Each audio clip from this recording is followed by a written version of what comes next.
do, we can see that the monthly has continued higher. We're getting this breakout from balance on the monthly, right? We had talked about this balance, this longer term balance on the monthly. We're getting a nice solid breakout with this developing +4 sitting here on the monthly chart.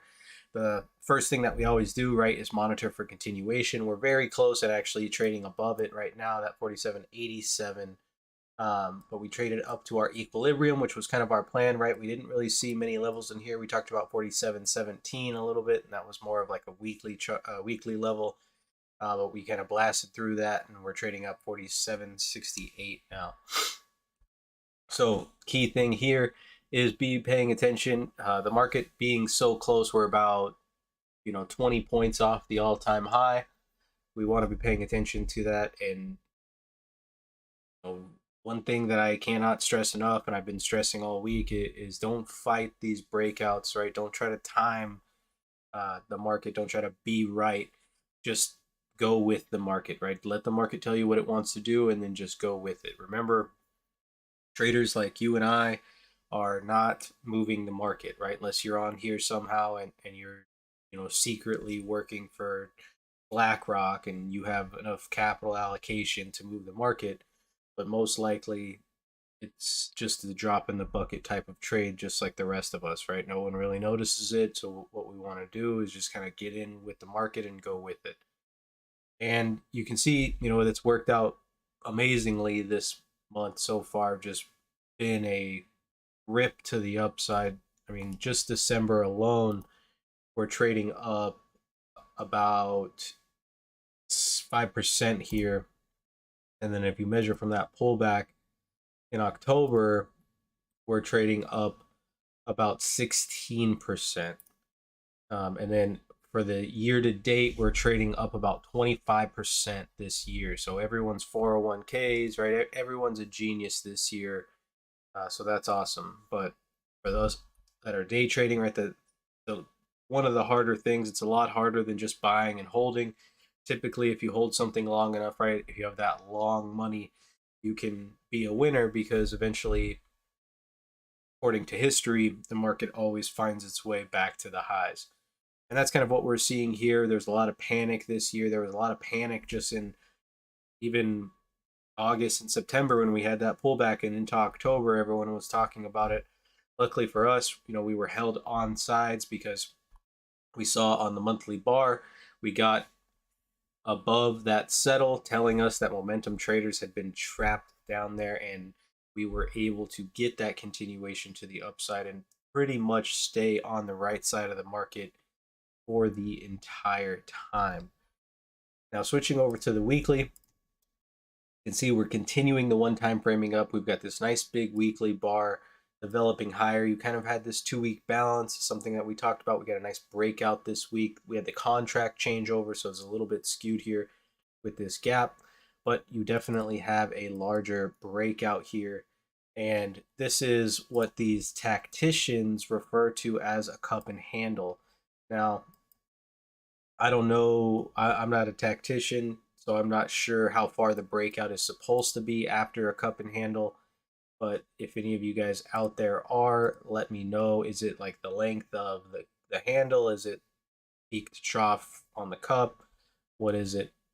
Type it in the chat. Switching over to the daily, you can see we're continuing the one-time framing up. This is something that we talked about, right? You never want to be calling top, and typically the daily chart is going to be our first sign of change.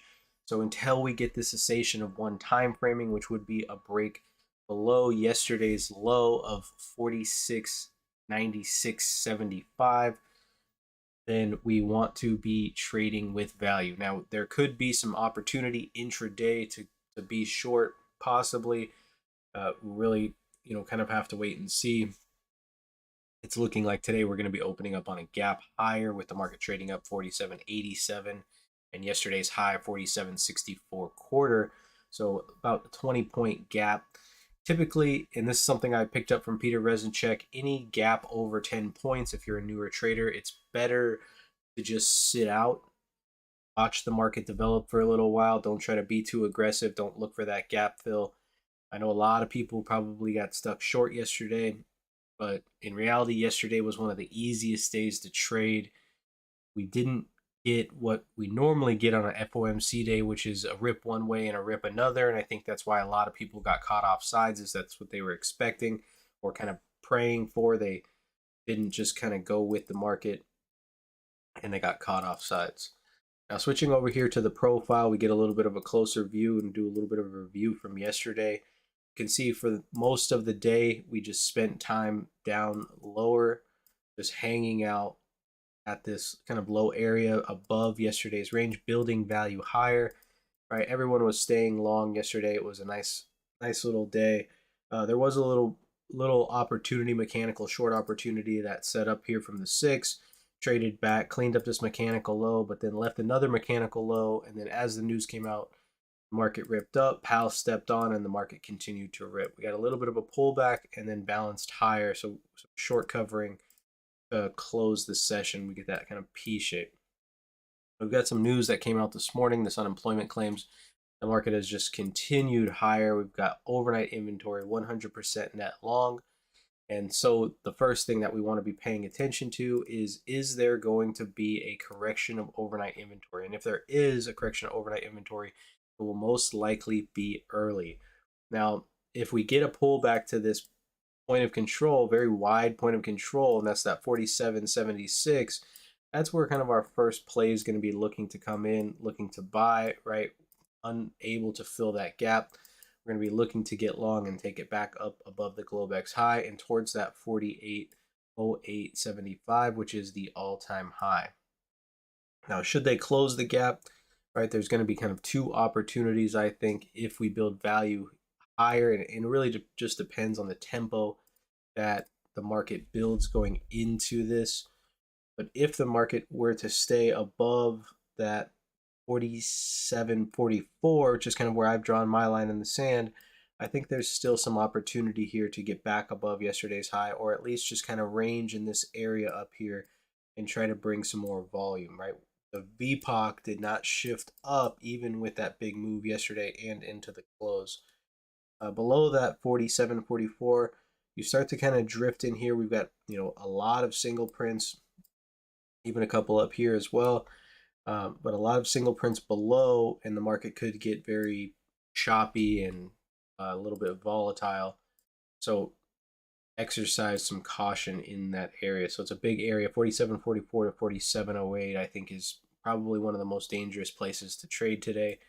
If we get in that area, it's going to be fairly choppy, I think, and it might be better odds to just kind of stick out or stand out. Starting to see we're getting these stacking developed points of control here, these VPOCs.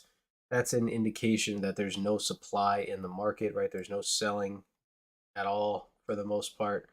So we want to be aware of that. And remember, the market is still in an imbalance. We've talked about this, how the market travels from imbalance to balance to imbalance to balance to imbalance to balance, right? The market is always in search for balance. So right now it's searching for a fair price that business can be conducted, and it just hasn't found it yet.